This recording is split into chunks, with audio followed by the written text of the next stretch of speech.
Hey everyone, welcome back. I recently finished The Last Day of a Condemned Man by Victor Hugo, and this is a novella that he has written in 1829. Hugo wrote this novella because he really wanted to express his opinion about the death penalty, and he wanted to bring an end to public executions. The story is about a man who gets brought to prison called Bicêtre, and he gets brought there and we kind of get to know life in prison and the final rituals that someone went through before facing death. We never really get to know why the man was brought to prison. We only know that he killed someone. We don't know why, we don't know when, we just know that he killed someone. There are descriptions about his cell, about the procedures, about the other prisoners, and about the final conversations with the priest. This really gives you an idea about what happened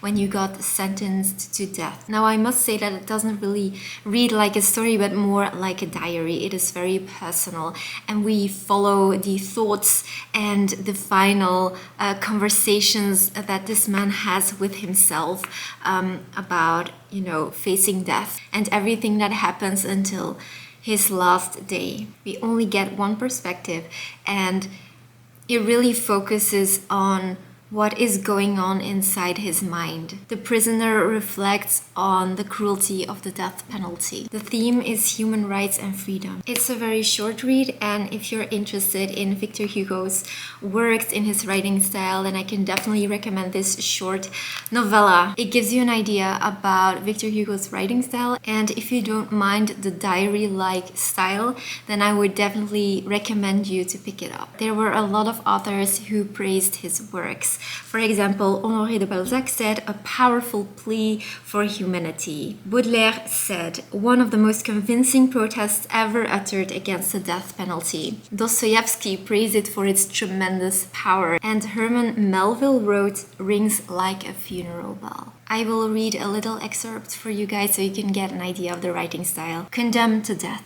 It is now 5 weeks that I dwell with this thought, alone with it, always frozen by its presence, always bowed down under its weight.